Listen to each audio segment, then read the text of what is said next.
আজ 5ই এপ্রিল 2026 রবিবার। ঝটপট 10টা খবরে দেখুন দেশ বিদেশের বাছাই করা কিছু গুরুত্বপূর্ণ খবর, যার মধ্যে থাকছে আইনজীবী মোফাক্কেরুল ইসলাম এবং সাংবাদিক আকরামুল বাগানির খবর, রাজ্যের এসআইআর এবং ভোটের খবর, ইরান যুদ্ধের সর্বশেষ খবর সহ অত্যন্ত গুরুত্বপূর্ণ কিছু খবর উপস্থাপন করছি আমি জাকির হোসেন শেখ, আর ক্যামেরায় জিশান আলী শেখ।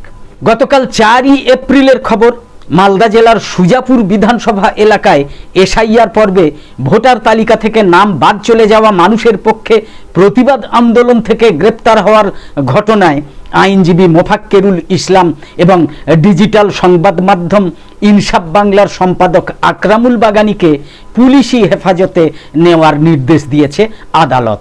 সূত্রের খবর, পশ্চিমবঙ্গের মালদায় সুজাপুরের ঘটনার প্রধান অভিযুক্ত মোফাক্কেরুল ইসলামকে 14 দিন এবং আকরামুল বাগানিকে 7 দিনের পুলিশি হেফাজতের নির্দেশ দিয়েছে আদালত।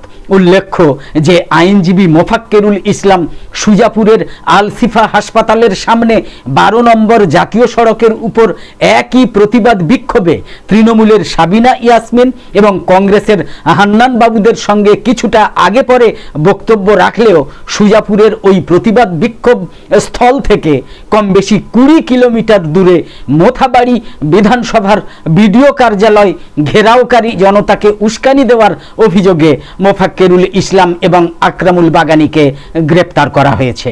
দুজনেই সুজাপুরের বিক্ষোভকারীদের সঙ্গে ভোটার তালিকায় নাম নথিভুক্ত করার দাবি জানাচ্ছিলেন। আকরামুল বাগানির নিঃশর্ত মুক্তি চেয়ে সরব ডিজিটাল মিডিয়া ফেডারেশন। গত শুক্রবার ডিজিটাল মিডিয়া ইনসাফ বাংলার সাংবাদিক আকরামুল বাগানিকে গ্রেপ্তার করায় শনিবার 4 এপ্রিল ডিজিটাল মিডিয়া ফেডারেশনের সদস্য এবং সাংবাদিকরা কলকাতা প্রেস ক্লাবের সামনে প্রতিবাদ জানিয়েছেন। ডিজিটাল মিডিয়ার সাংবাদিকদের দাবি, আকরামুল বাগানিকে কোনো কারণ ছাড়াই গ্রেপ্তার করা হয়েছে এবং 7 দিনের জেল হেফাজতে রাখা হয়েছে। তাদের দাবি, আকরামুল বাগানি সবসময় তার কাজের মাধ্যমে সম্প্রীতির কথা বলেছেন, সম্প্রীতির বার্তা দিয়েছেন, শান্তি প্রতিষ্ঠার কথা বলেছেন। তার বিরুদ্ধে ওঠা অভিযোগ সর্বৈব মিথ্যা। এই প্রতিবাদ সভায় উপস্থিত ছিলেন সাংবাদিক দীপক ব্যাপারী সহ ডিজিটাল মিডিয়ার অন্যান্য সাংবাদিকরা, সমাজসেবী, কবি, লেখক মানিক ফকির, এক্স কমান্ডো অফিসার সুজয় মণ্ডল, দুর্জয়ী বাড়ুই, মোহাম্মদ কামরুজ্জামান সহ অনেকেই। সাংবাদিকরা জানিয়েছেন তাদের ইউটিউব চ্যানেল থেকে মুর্শিদাবাদ, মালদা, মোথাবাড়ি সংক্রান্ত সমস্ত ভিডিও ইউটিউব কর্তৃপক্ষ ডিলিট করে দিয়েছে এবং তাদের আশঙ্কা সেটা প্রশাসনের রিপোর্টের উপর ভিত্তি করেই এটা করা হয়েছে। তারা প্রশাসনের কাছে প্রশ্ন তুলেছেন, কোনো বড় চ্যানেল কর্তৃপক্ষের চ্যানেল থেকে এই সংক্রান্ত ভিডিও ডিলিট করতে পারবেন তো? তারা প্রশাসনের এহেন কার্যে ধিক্কার জানিয়েছেন এবং তারা সম্মিলিতভাবে প্রশাসনের উদ্দেশ্যে আকরামুল বাগানির নিঃশর্ত মুক্তির দাবি জানিয়েছেন। আইনজীবী মোফাক্কেরুল ইসলামের গ্রেপ্তার নিয়ে এবার ফেসবুকে বিস্ফোরক মন্তব্য করেছেন হুমায়ুন কবির। হুমায়ুন কবির তার ফেসবুক পোস্টে লিখেছেন, কলকাতা হাইকোর্টের আইনজীবী মোফাক্কেরুল ইসলামকে মমতা বন্দ্যোপাধ্যায়ের পরিচালিত সিআইডি যেভাবে অন্যায়ভাবে গ্রেপ্তার করেছে তা অত্যন্ত উদ্বেগজনক এবং নিন্দনীয়। হুমায়ুন কবির লিখেছেন, আমজনতা উন্নয়ন পার্টির হুমায়ুন কবির লিখেছেন, ঘটনার বাস্তব চিত্র সম্পূর্ণ ভিন্ন। মোফাক্কেরুল ইসলাম যে স্থানে বক্তব্য দিয়েছিলেন সেটা ছিল সুজাপুর বিধানসভার অন্তর্গত ডাঙ্গা এলাকায় আলশিফা হাসপাতালের সামনে জাতীয় সড়ক 12 এর উপর। সেখানে সকাল থেকেই সম্পূর্ণ অহিংসভাবে আন্দোলন চলছিল এবং সেই জমায়েতের সঙ্গে বিচারকদের আটকে পড়ার কোনো সম্পর্ক নেই। অন্যদিকে বিচারকদের আটকে পড়ার ঘটনা ঘটে প্রায় 20 কিলোমিটার দূরে মোথাবাড়ি বিধানসভার বিডিও অফিসের সামনে, যেটা সম্পূর্ণ একটা ভিন্ন জমায়েত, ভিন্ন প্রেক্ষাপট। সেই স্থানে মোফাক্কেরুল ইসলামের উপস্থিতি বা বক্তব্য দেওয়ার আদৌ কোনো প্রমাণ নেই। বরং উল্লেখযোগ্য বিষয় হলো, মোফাক্কেরুল ইসলাম নিজেই সুজাপুরে প্রশাসনের সঙ্গে আলোচনা করে এডিএম এর উপস্থিতিতে সুজাপুরের আন্দোলন শান্তিপূর্ণভাবে স্থগিত করতে গুরুত্বপূর্ণ ভূমিকা পালন করেছিলেন বলেছেন হুমায়ুন কবির। মালতীপুরে কপ্টারের সামনে রহস্যময় ড্রোন, মুখ্যমন্ত্রীর নিরাপত্তা নিয়ে প্রশ্ন উঠেছে। মালতীপুরে জনসভা শেষে মুখ্যমন্ত্রী মমতা বন্দ্যোপাধ্যায়ের কপ্টার যখন গাজলের উদ্দেশ্যে রওনা দেওয়ার প্রস্তুতি নিচ্ছে, ঠিক সেই মুহূর্তে আকাশে দেখা গিয়েছে এক রহস্যময় ড্রোন। হাই প্রোফাইল ভিভিআইপি মুভমেন্টের সময় এই ধরনের ঘটনা রাজ্যের প্রশাসনিক প্রধানের নিরাপত্তায় বড়সড় গাফিলতির ইঙ্গিত দিচ্ছে। ক্লিয়ারেন্স জোনে কিভাবে এই ড্রোন এলো তা নিয়ে ইতিমধ্যেই রাজ্য রাজনীতি এবং পুলিশ প্রশাসনে তীব্র আলোড়ন সৃষ্টি হয়েছে। মালদহের মালতীপুরে একটা পূর্ব নির্ধারিত কর্মসূচি শেষ করে তৃণমূল নেত্রী তথা মুখ্যমন্ত্রী মমতা বন্দ্যোপাধ্যায়ের গাজলে যাওয়ার কথা ছিল। সেই অনুযায়ী তিনি নির্দিষ্ট হেলিপ্যাডে পৌঁছেছিলেন, কিন্তু বিপত্তি ঘটে কপ্টার আকাশে ওড়ার ঠিক আগের মুহূর্তে। উপস্থিত পুলিশ আধিকারিক, নিরাপত্তা রক্ষী এবং সাধারণ মানুষ সবিস্ময়ে দেখেন যে মুখ্যমন্ত্রীর হেলিকপ্টারের উড়ান পথের ঠিক সামনেই আকাশে একটা ড্রোন চক্কর কাটছে। হাই সিকিউরিটি জোনে বিনা অনুমতিতে এহেন বস্তুর উপস্থিতি ঘিরে তৎক্ষণাৎ চাঞ্চল্য ছড়িয়ে পড়ে গোটা এলাকায়। নিয়ম অনুযায়ী রাজ্যের মুখ্যমন্ত্রী বা দেশের শীর্ষস্থানীয় রাজনৈতিক ব্যক্তিত্বদের আকাশপথে যাতায়াতের সময় কঠোর নিরাপত্তা বলয় বা ক্লিয়ারেন্স বজায় রাখা বাধ্যতামূলক। ওই নির্দিষ্ট হাই সিকিউরিটি জোনে অন্য কোনো উড়ান বা ড্রোন ওড়ানো সম্পূর্ণভাবে নিষিদ্ধ থাকে। তা সত্ত্বেও মুখ্যমন্ত্রীর কপ্টারের ক্লিয়ারেন্সের জায়গাতেই ওই ড্রোনটাকে উড়তে দেখা যায়। এর ফলে মুখ্যমন্ত্রীর হেলিকপ্টার ওড়াতে সরাসরি বাধা বা সমস্যা তৈরি হয়। মাটিতে দাঁড়িয়েই স্বয়ং মুখ্যমন্ত্রী মমতা বন্দ্যোপাধ্যায়ও ওই রহস্যময় ড্রোনটাকে আকাশে উড়তে দেখেন।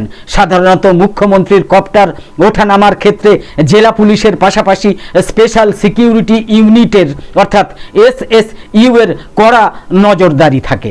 হেলিপ্যাডের আশপাশের নির্দিষ্ট ব্যাসার্ধের মধ্যে নো ফ্লাই জোন কার্যকর করা হয়। সেই বলয় ভেঙে কিভাবে একটা ড্রোন মুখ্যমন্ত্রী মমতা বন্দ্যোপাধ্যায়ের হেলিকপ্টারের কাছাকাছি, এত কাছাকাছি চলে এলো, তা নিরাপত্তার বড়সড় ফাঁক ফোকর ছাড়া আর অন্য কিছু নয়। ভিভিআইপিদের নিরাপত্তায় ব্লু বুক মেনে যে স্ট্যান্ডার্ড অপারেটিং প্রসিডিওর মানে SOP বা নির্দেশিকা পালন করার কথা, এক্ষেত্রে তার গুরুতর লঙ্ঘন হয়েছে বলে ওয়াকিবহাল মহলের ধারণা। একটা ড্রোনের উপস্থিতি সামান্য ঘটনা মনে হলেও ভিভিআইপি নিরাপত্তার নিরিখে এটা একটা বড় ধরনের বিপদের কারণ হতে পারত বলে মনে করছেন নিরাপত্তা বিশেষজ্ঞরা। এই অভাবনীয় ঘটনার পর স্বাভাবিকভাবেই জনমানসে, রাজনৈতিক মহলে এবং সংবাদ মাধ্যমে একাধিক গুরুত্বপূর্ণ প্রশ্ন উঠতে শুরু করেছে। মুখ্যমন্ত্রীর কপ্টার ওড়ার ঠিক আগে ক্লিয়ারেন্সের জায়গায় কেন এবং কিভাবে আকাশে ড্রোন এলো তা নিয়ে বিস্তর জল্পনা শুরু হয়েছে। এত কড়া নিরাপত্তার মধ্যে এই ড্রোন কারা অপারেট করছিল এবং কোথা থেকে অপারেট করছিল তা এখনো অজানা। বাংলার ভোটের মুখে সুপ্রিম কোর্টের বিচারপতি বলেছেন, শুধু নির্বাচন কমিশনই নয়, অন্য কেন্দ্রীয় এজেন্সিগুলোরও নিরপেক্ষতার সঙ্গে চলা উচিত। বলেছেন বিচারপতি নাগরত্ন। নির্বাচন কমিশনকে স্বাধীনভাবে কাজ করতে হবে, রাজনৈতিক প্রক্রিয়ার দ্বারা প্রভাবিত হলে চলবে না বলে স্পষ্ট অভিমত জানিয়েছেন সুপ্রিম কোর্টের বিচারপতি BV নাগরত্ন। পশ্চিমবঙ্গ সহ কয়েকটা রাজ্যে আসন্ন বিধানসভা ভোট উপলক্ষে SIR নিয়ে বিজেপি বিরোধী রাজনৈতিক দলগুলোর কমিশনের ভূমিকায় ক্ষোভ জানানোর প্রেক্ষিতে শীর্ষ আদালতের বিচারপতির পর্যবেক্ষণ অত্যন্ত গুরুত্বপূর্ণ বলে মনে করা হচ্ছে।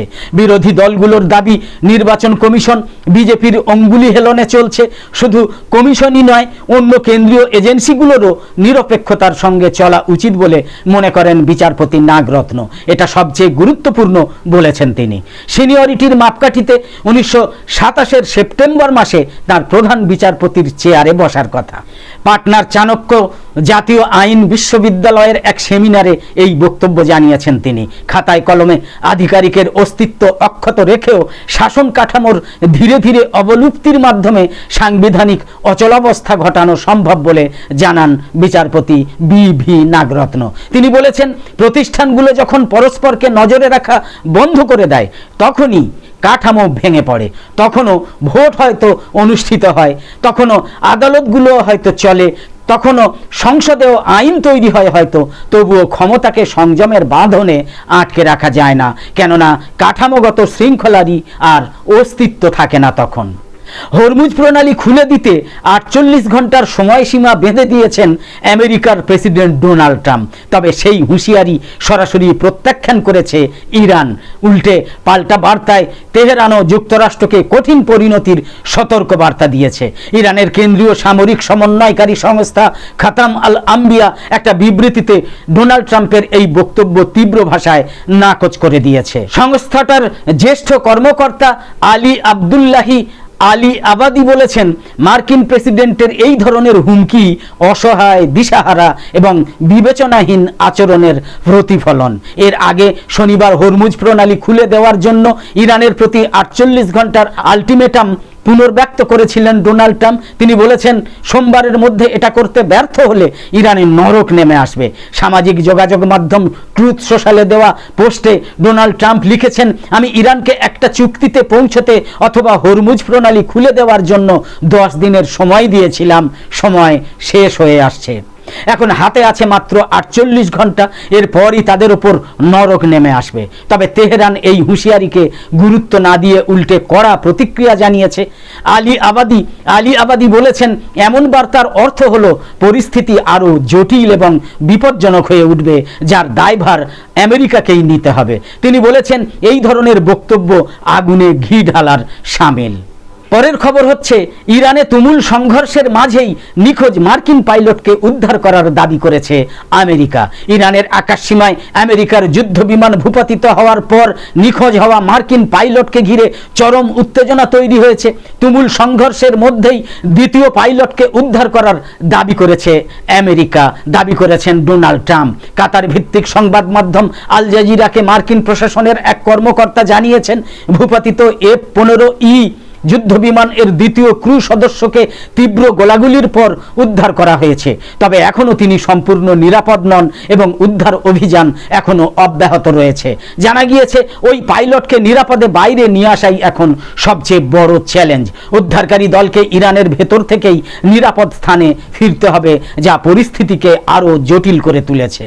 ইরানের শাসন ব্যবস্থা পরিবর্তনের সম্ভাবনা নিয়ে ভুল তথ্য দেওয়ার অভিযোগে ইসরায়েলের গোয়েন্দা সংস্থা মোসাদের প্রধান ডেভিড বার্নিয়া বর্তমানে নিজ দেশের রাজনীতিক এবং নীতি নির্ধারকদের তীব্র সমালোচনার মুখে পড়েছেন। সাম্প্রতিক কিছু প্রতিবেদনে বেনামি সূত্রের বরাতে জেরুজালেম পোস্ট দাবি করেছে যে বার্নিয়া ইসরায়েল এবং আমেরিকা উভয় সরকারকে ইরানের অভ্যন্তরীণ পরিস্থিতি এবং সেখানে অভ্যুত্থানের সম্ভাবনা সম্পর্কে বিভ্রান্ত করেছেন। বিশেষ করে গত জানুয়ারি মাসে আমেরিকায় তার সফরের সময় ডোনাল্ড ট্রাম্প প্রশাসনের কর্মকর্তাদের কাছে তিনি এমন এক চিত্র তুলে ধরেছিলেন, যেখানে যুদ্ধ শুরু হলেই কয়েকদিনের মধ্যেই ইরানি জনগণের বিদ্রোহে তেহরানের পতন হবে বলে আভাস দেওয়া হয়েছিল। তবে যুদ্ধের দ্বিতীয় মাসে পদার্পণ করার পরও তেমন কোনো গণ অভ্যুত্থান দৃশ্যমান না হওয়ায় প্রধানমন্ত্রী বেঞ্জামিন নেতানিয়াহু এবং মার্কিন প্রেসিডেন্ট ডোনাল্ড ট্রাম্পের ঘনিষ্ঠ মহল এখন মোসাদ প্রধানের পেশাদারিত্ব নিয়ে প্রশ্ন তুলেছেন। দ্য জেরুজালেম পোস্টের এক বিশ্লেষণে জানানো হয়েছে, বার্নিয়ার বিরুদ্ধে আনা এই অভিযোগগুলো মূলত তার দেওয়া তথ্যের ভুল ব্যাখ্যার উপর ভিত্তি করে তৈরি হতে পারে। গোয়েন্দা প্রধানের ঘনিষ্ঠ সূত্রগুলো বলছে, বার্নিয়া সবসময়ই তার পূর্বাভাসে অনেকগুলো শর্ত এবং সীমাবদ্ধতার কথা উল্লেখ করতেন এবং কখনোই শাসন ব্যবস্থার দ্রুত পতনকে অনিবার্য বলে দাবি করেননি। এমনকি চ্যানেল 12 এর উবধা এবং দ্য নিউ ইয়র্ক টাইমসের প্রতিবেদনেও স্বীকার করা হয়েছে যে বার্নিয়া যুদ্ধ দীর্ঘস্থায়ী হওয়ার সম্ভাবনা এবং রিয়েল টাইম পরিস্থিতির জটিলতা নিয়ে আগেই সতর্ক করেছিলেন। তবে রাজনৈতিক নেতৃত্বের অতি উৎসাহী হয়ে সেই সতর্ক বার্তাগুলোকে উপেক্ষা করে থাকতে পারেন বলে ধারণা করা হচ্ছে। প্রতিবেদনে আরও উল্লেখ করা হয়েছে, বার্নিয়া মূলত নেতানিয়াহুর নির্দেশে এবং তার নিয়ন্ত্রণে থেকেই নীতি নির্ধারণী উপস্থাপনাগুলো তৈরি করতেন। মোসাদের একটা পরিকল্পনা ছিল ইরাকের উত্তরাঞ্চল ভিত্তিক ইরানি কুর্দি মিলিশিয়াদের দিয়ে ইরানে অনুপ্রবেশ ঘটানো, কিন্তু প্রেসিডেন্ট ডোনাল্ড ট্রাম্প ব্যক্তিগতভাবে এই পরিকল্পনার প্রতি অনাগ্রহ প্রকাশ করেছিলেন।